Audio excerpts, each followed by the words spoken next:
Graham Potter is the new Sweden national team manager. A very intriguing hiring that can go either way. Either this is going to be a calamity, Sweden don't qualify to the World Cup, there's disarray for the future ahead of the next Euros, or Graham Potter's going to be a genius, Sweden are going to qualify to the World Cup. This can go either way, and that's what makes this hiring so fascinating. Obviously, is Graham Potter familiar with Swedish football? No doubt about it. He worked for Östersund for 7 years at that club, bringing them from the lows of the third or fourth division all the way up to the Europa League and beating Arsenal in the round of 32 or whatever it was in the Europa League. So Graham Potter is very familiar with Swedish football. I think he speaks perfect Swedish because I saw his press conference today. The dude was speaking perfect Swedish. I was like, wow, kudos to you, Graham Potter. This guy's an intelligent man, and now it's going to be about how can he fix this team?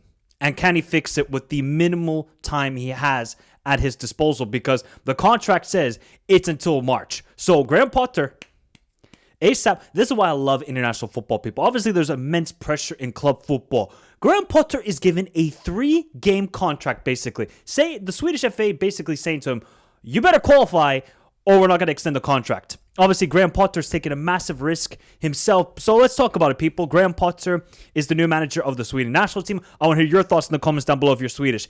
Do you like this hiring? Do you like going for another foreign manager? What if you're a neutral? Do you think Sweden hired the right guy? Do you think now this will boost their chances of qualifying to the World Cup? Let me know your thoughts in the comments down below. But I do like Graham Potter. I think he did a really good job, obviously, at Östersund, the remarkable job there, going then to Swansea City, then going to Brighton. Brighton, had some good parts, had some low parts.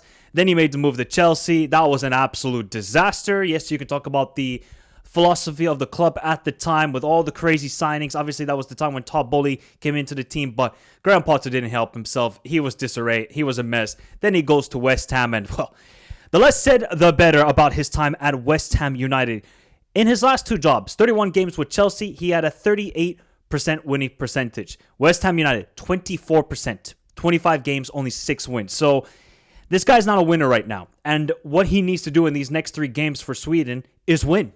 There's no doubt about it. Okay, yes, you can talk about maybe going away to Switzerland, not having to win the game. Obviously, it's more about preparation for March, but you got to build some confidence with this Sweden team. This team are an absolute shambles and in the gutter when it comes to confidence level. It's not about talent level with this Sweden team. It's about confidence level. It's about finding an identity with this team, and I'm pretty perplexed on how Graham Potter is going to fix this because he wasn't able to go to West Ham and fix it immediately. He didn't go to Chelsea and fix it immediately. So where's the sample size that says, oh, he can go into Sweden and immediately fix it? This is a massive risk from the Swedish FA and Graham Potter, because if Graham Potter fails after this, what's his next job, people? Is he going to take another Swedish club like, I don't know, Hammarby, AIK or something like that? What will he do? So I think it's for both parties, it's a massive risk. But in his press conference today, Graham Potter talked about his experience with Swedish football. From my experience of Swedish football, my respect for Swedish football, and what I've learned from Swedish football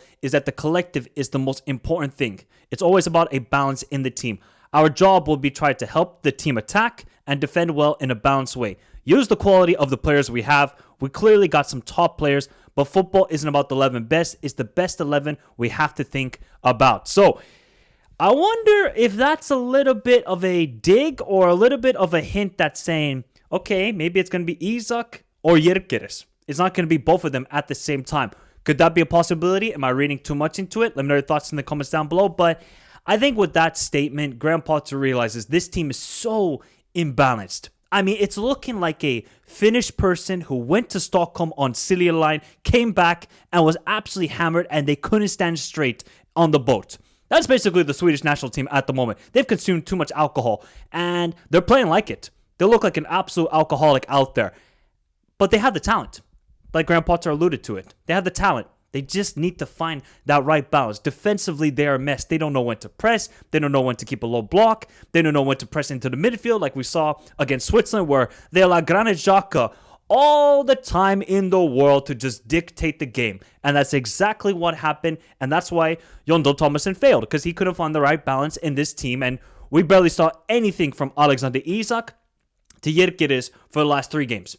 The 2 star players of this team, we saw none of them in those 3 games. So I think for Graham Potter, he's got a lot to fix here. And he's got minimal time. Basically, you have 2 warm-up games here. You got Slovenia at home, Switzerland away. What can you do? Can you find the right tactical plan with this team? Does that include a back 3? Does that go to a back 4? Who is the personnel you're going to play in the fullbacks? Who is the personnel you're going to play in the midfield? Like, there are so many questions with this Sweden team that I'm a little bit afraid for Potter. And I don't think we should have huge judgments if Potter fails from this, because he's just thrown into the deep end and saying, can you swim with the great white sharks?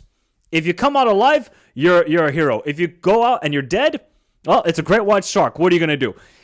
So I feel like Potter, he's not really in a lose-lose situation here. This is more on the Swedish FA. And I'm intrigued, and I want to know from Swedish people in the comments, is there no Swedish manager that could really like take this team and take them to the promised land of qualifying to the World Cup? Is there not a manager out there? Like, I would think there would be one at least.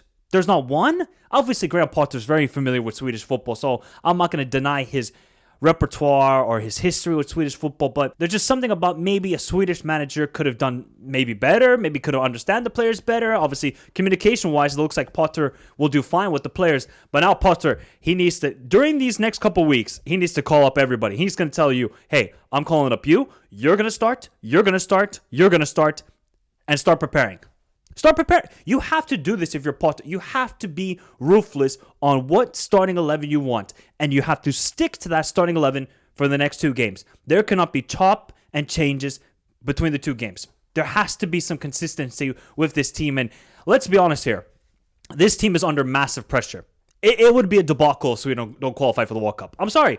With the expanded places for UEFA, with the talent on this team, we can talk about, there's other good teams in Europe. 100% there is. There's Turkey, there's Hungary looking good. There's a lot of good teams in Europe. But Sweden are really one of those top quality teams on paper. But that's also the beauty of football. You can have amazing players. You can have world-class strikers. You can have elite young midfielders in your team. But if you do not have the chemistry, if you do not have the tactical plan, if you do not have the desire, you will miss the World Cup. It can easily happen to Sweden. So this team is under massive, massive pressure. And they're in a really sticky situation also because they're probably going to be a pot 4 team when those playoff draw happens. Are they going to face Italy again? I mean, if we get Italy versus Sweden again, oh my God. I mean, Italy will get the more of the PTSD, but do you think Swedes are going to be happy to get drawn with Italy? Neither team is going to want that draw. So I think for Sweden, they're in a really difficult situation here. And I wonder, okay, if Potter, let's say if he gets 4 points in the next window, and then in March he goes to the final, maybe he loses to Italy on penalties because Donnarumma is an absolute god on penalties.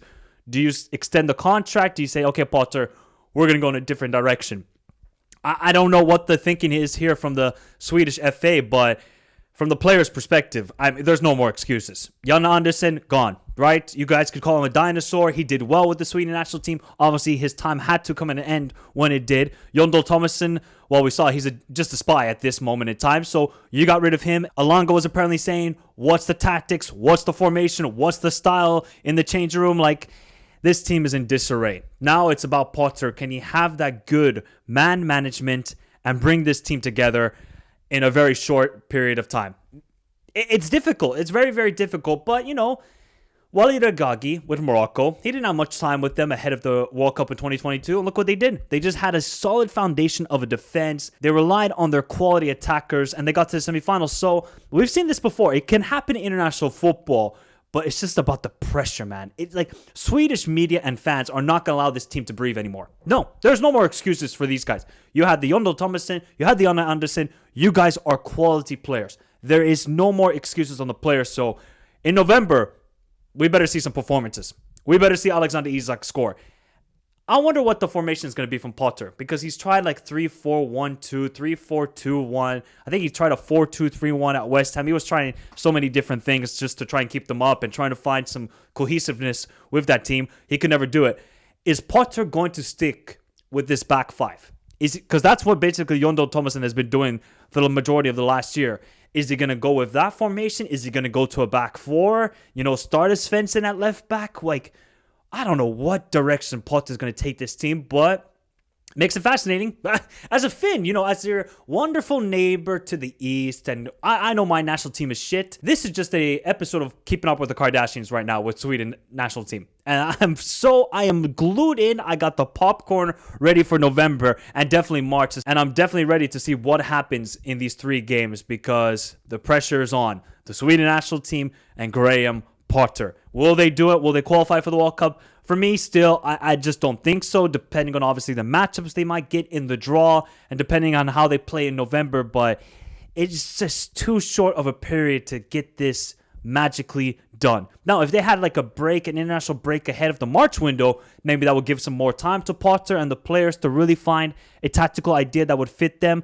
But it's just such a short period of time that I'm a little bit worried, like, okay, you didn't pull the plug early enough on Jon Thomas, and even though it was basically 4 matches into the qualifiers, it's difficult to read how this will go. But let me know your thoughts, people. Do you think Graham Potter can be the savior for the Sweden national team and help them qualify to the World Cup, or are Sweden doomed no matter what? Hit the like button, subscribe to the channel if you're new around here for more UEFA World Cup qualifying content, and remember to follow me on all the socials: Instagram, Twitter, join the Discord, all those links, description down below. But have a beautiful day. Stay safe in this crazy world. Till next time. Adios.